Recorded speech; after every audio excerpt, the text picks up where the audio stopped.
They didn't need overtime in Tampa, but it almost came down to that again, like all these games did. Let's go to our NBC game. Yeah. Looked like it was going to be a blowout there. I mean, it was a blowout. This was the biggest ass-kicking of the weekend. Until it was a three-minute game. But, a three-score game. But this was, we have, games where, we could sit here and go, oh, the Titans, maybe they outplayed the Bengals, but they lost the game. And, okay, you can go, hey, the Packers, maybe they should have won. They outplayed the Niners in some ways. They should have won the game. This was the team that won the game, should have won the game, and should have won the game by 40. I mean, this was the biggest ass whooping of the weekend for sure. And again, I know that they made mistakes, and people can sit there and go, well, the Bucs forced them. They weren't that special of plays or hits to be forced. Cam Akers, if he played a full season, would have been tackled like that 1,000 times during the year and not fumbled. Cooper Kupp, a ball in the flat, breaking an arm tackle from a DB. I mean, he's been tackled like that 500 times this year. Like a shotgun snap, the ball goes over the quarterback's head by 30 yards. I mean, a 47-yard field goal is 5 yards short. But that doesn't even fucking happen in the NFL anymore. This was an ass whooping that it was unbelievable. We were sitting there going, I couldn't believe my eyes. And really all you have to do is go, listen, what has it been, Pete? Pete might be able to look this up. It's been 30 or 40 years since a team, turned the ball over with 4 fumbles and won the game. You have to whoop a team's ass to turn the ball over 4 times and still win a game. And that's what they did. They kind of controlled the game throughout until the very end where the mistakes really started to bubble up and they just couldn't put them away. But you break down any facet of the football game, special teams, offense, defense, Rams were the better unit on the field on Sunday, and that's why I'm just glad at least they won the game, because that would have pissed me off if they were that dominant and that much better than the Bucs.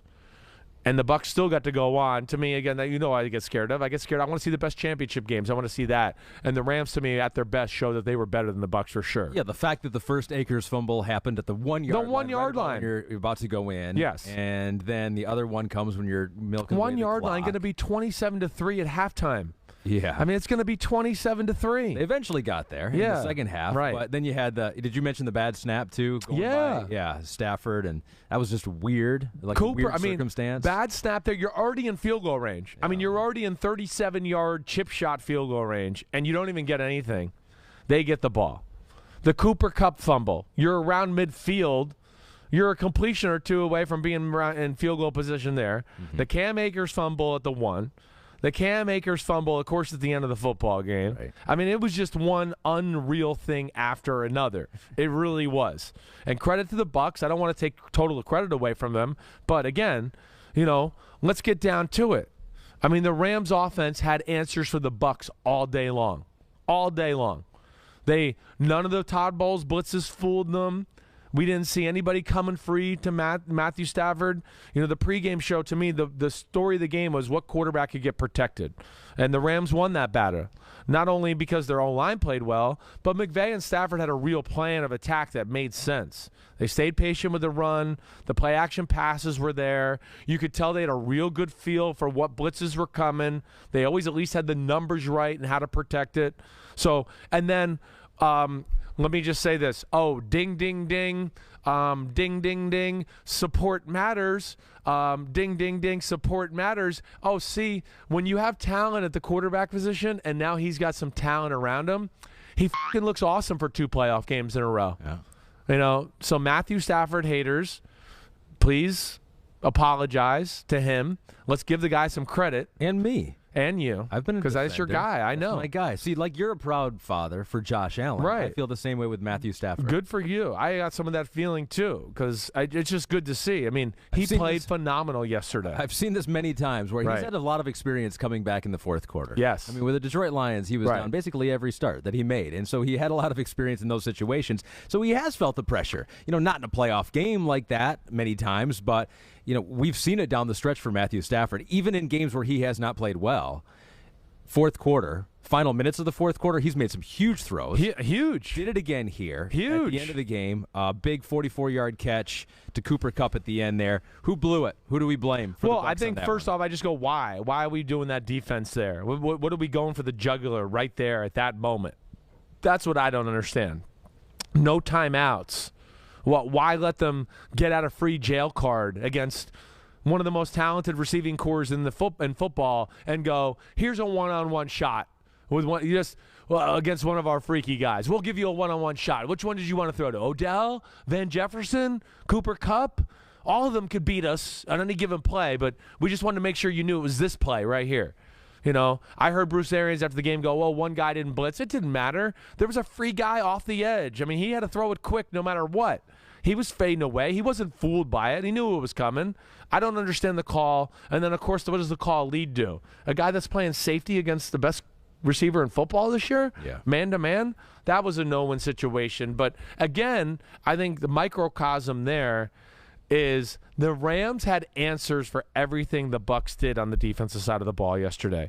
Really were never stopped. Only stopped themselves, really, for the most part of the day.